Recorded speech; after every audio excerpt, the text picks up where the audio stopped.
కాకినాడ సామర్లకోట మండలం వేట్లపాలెం దగ్గర సూర్యశ్రీ ఫైర్ వర్క్స్లో జరిగిన పేలుడు ఘోరమేంటి అంటే క్షణాల్లోనే అంతమంది చనిపోవడం, ఇప్పటికి 20 మంది సజీవ దహనమయ్యారు అని చెప్పి అయితే అధికారులే ప్రకటించారట. అది ప్రమాదం జరిగినప్పుడు 35 మంది వరకు అక్కడ ఉన్నారు అని చెప్పి.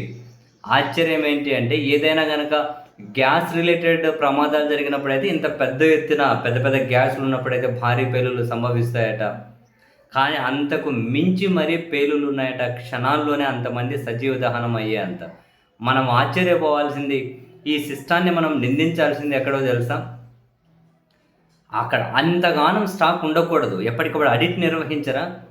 అక్కడ ఏంటి, దాని కెపాసిటీ ఏంటి, ఎంత ఉండాలి, చుట్టుపక్కల ఇల్లు ఏంటి, జనాలు ఏంటి, స్టాక్ అట్లా పెట్టుకోవచ్చా, ఎంత అంటే అంత స్టోర్ చేస్తారా? ఆడిట్ నిర్వహించాలి కదా.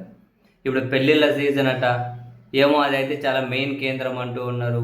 పెళ్ళిళ్ళ సీజన్ అని చెప్పి తయారు చేసి పెట్టారంటూ ఉన్నారు. అక్కడ నుంచి రాష్ట్ర వ్యాప్తంగా సరఫరా అవుతుందట. మరి వాళ్ళకి ఎంత పర్మిషన్ ఉంది ఏంటి, ఇవన్నీ తేలాలి. కానీ అంతమంది జీవితాలు అయితే బొగ్గుపాలైపోయాయి కదా. అంతమంది జీవితాలు అయితే బొగ్గుపాలైపోయాయి కదా. కొందరి క్షతగాత్రులను అయితే అక్కడ సామర్లకోట పెద్దాపురం ఆసుపత్రులకు అయితే తరలిస్తూ ఉన్నారు. దీని మీద మాజీ ముఖ్యమంత్రి వైఎస్ జగన్మోహన్ రెడ్డి గారు స్పందించారు. ఇది అత్యంత బాధాకరం, విషాదం.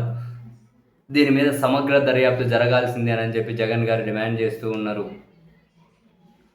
విజయనగరం జిల్లా పర్యటనలో ఉన్న చంద్రబాబు నాయుడు గారు కూడా దిగ్భ్రాంతి వ్యక్తం చేశారు. హోమ్ మినిస్టర్ను హుటాహుటిన పంపించారు. జిల్లా కలెక్టర్ అక్కడే ఉండి పర్యవేక్షిస్తూ ఉన్నారు.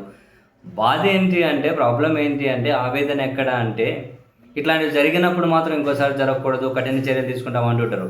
అంతకుముందు రావులపాలెం దగ్గర చూసుకో, ఏదైనా గ్యాస్ లీక్ అయినప్పుడైనా, ఇంకేమైనా ప్రమాదం జరిగినా అంటే బాణసంచ జరిగినప్పుడైనా, అంతకుముందు రాయవరం దగ్గరైనా, మొన్న నర్సీపట్నం దగ్గర అయినా, ఎక్కడైనా జరుగుతూ ఉన్నప్పుడు ఇంకోసారి రిపీట్ కాకుండా.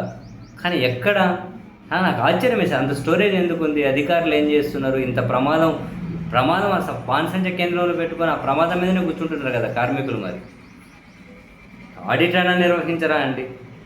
ఎంత దారుణం. ఇప్పుడు 20 మంది సజీవ దహనం, ఇంకా ఎంతమంది వార్త వినాల్సి వస్తుందో భయం వేస్తుంది.